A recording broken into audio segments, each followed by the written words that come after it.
on guys, Jared Jam here, and today I have my week 6 match against Zander. If you watch my team builder, you would see that I decided to bring a couple interesting sets this week, including Tailglow Defensive Manaphy, Custap Berry Skuntank, and I tried to bring Glalie a couple more times this season. This league does have 12 weeks before playoffs, but I don't see Glalie being too great in the later games, so I try to incorporate him more instead of Kieran Black because Kieran Black is so good. So at the beginning of this match, I decided to lead off with my Vaporeon, predicting their Aerodactyl to lead to get up rocks, because I do have 2 Pokemon weak to rocks, and it's gonna be hard to get off a Defog with Skuntank if rocks do get up. So I decided to lead off with my Vaporeon as he leads off with Aerodactyl. I'm like, okay, definitely 100% going for rocks. I don't see a good Scald switching on his team. So I'm like, okay, I'll just Scald him. I don't see a reason not to. I could even get the burn to reduce damage from it after Stealth Rock's turn. So I'm like, okay, I'll just Scald. And I do about 75% to him. I'm like, okay, I know he's gonna switch here. He has no reason to sack it when I have a Garvantula that is outsped by it and a Skuntank, which unfortunately doesn't have Sucker Punch this week because we have Memento. So I'm like, okay, I know he's switching. I'm just gonna go for another Scald. And I Scald the Magneton, and it does 53 and get the burn. I'm thinking right now, he's definitely not EVO Light, just judging by the damage. So he's either Specs or Scarf. I'm just gonna protect to see what kind of what he's gonna lock himself into. I go for Protect to rack up a little bit more damage and see what he locks himself into. He goes for Volt Switch. I'm like, okay, I know his choice, and I don't see Scizor coming in, so I'm just gonna fire off a Toxic. Because the mons I can see coming in are either Togekiss or Aerodactyl. So I know I can take a Volt Switch. He Volt Switches out, it does about 56. And I believe that was actually Scarf damage, not Specs. So he switches into his Togekiss as I go for a Toxic. And I just go for Protect here to get a little bit more damage as he goes for Air Slash. I'm like, okay, this might be a perfect time for me to get rid of these rocks. So I go to my Skuntank, thinking he'll Air Slash. Maybe it'll get me a little bit lower into my Custap range. As he goes for Thunder Wave, I'm like, okay. This play, I thought about for a while. Is he going to stay in, trying to Paraflinch me? Is he going to go to Gramble? Is he going to go to Aerodactyl to try to get up rocks again if I go for Defog? And right here I make a bit of a bold play, and I decide to go for Crunch, predicting the Aerodactyl. So if I do Defog later, he has no way to get rocks back up. So I go for Crunch, predicting the Aerodactyl as it takes some more Toxic damage. And the Aerodactyl does come in. I'm like, okay, please don't get paralyzed, because Vaporeon is pretty low already, and I don't want to send my Manaphy out quite yet. So it doesn't take much damage, and I might be able to sweep later.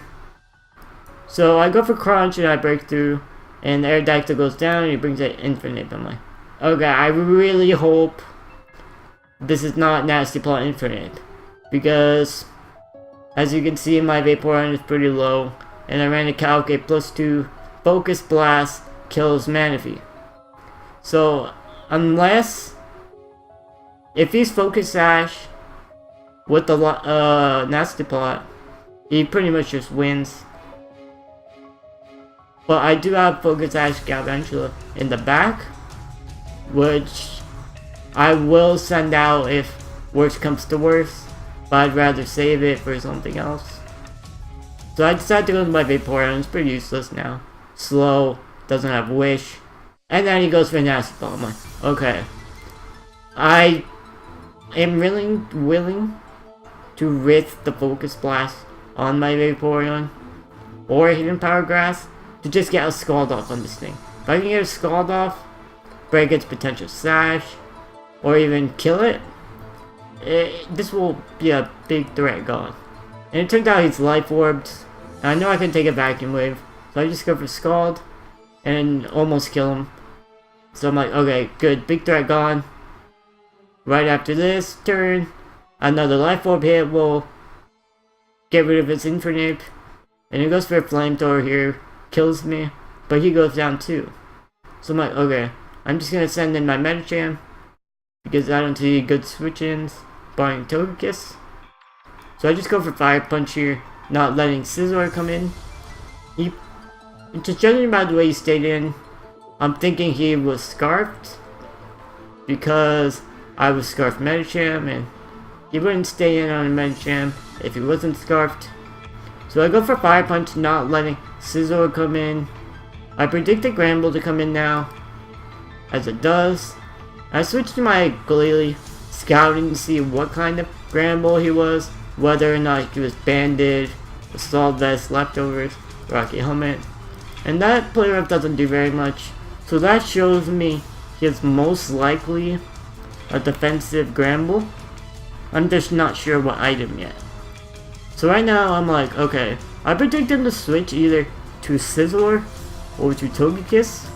So I'm gonna switch right back out into my Skuntank. Maybe get a little bit more Stealth Rock to put me in range of Custap. But he just stays in the play roughs again.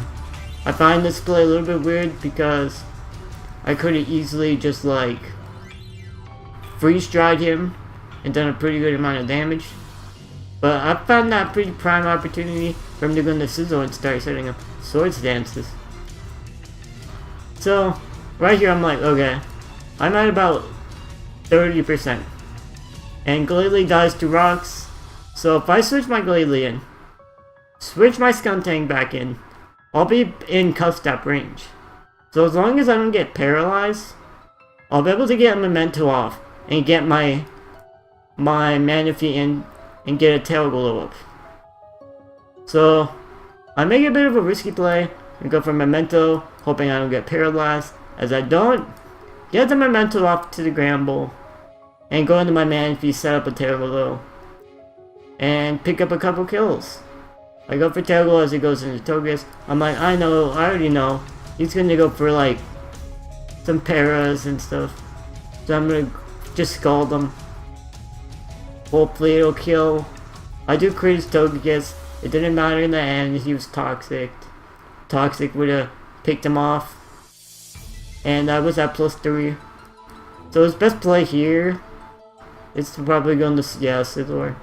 And hopefully I get paralyzed a couple times. And he kills me with some kind of bug move. Maybe a knockoff even. But I'm bulky, so I know I can take at least one hit. I do get paralyzed there, as he's +4 now. And I'm like, he can't stall me out. I'm doing more than 50 damage, and his Roost only gets him 50%. So I'm like, I'm eventually gonna get a burn as well, which is just gonna pretty much seal the deal now. So I go for Scald here. Don't get the para. Don't get the burn either. I go for Scald now, get the burn, and that pretty much seals the deal now. He's just trying to Roost stall me. Hopefully I get paralyzed. But the burn takes him out, and he only has Granbull, which as you can see now, didn't have any attack because that play rough did nothing. And I just do Scald him twice and end the game, as he shows off Super Fang, which probably tells me he is Assault Vest, just judging by how well it took that Scald as well, just judging by how I'm +3 special attack. So this puts us at 5-1 right now. Hopefully we can keep up the streak and not get another terrible loss against David later in the season. Have a good day. I'll see you later with the Week 7 team builder against Destin. See ya.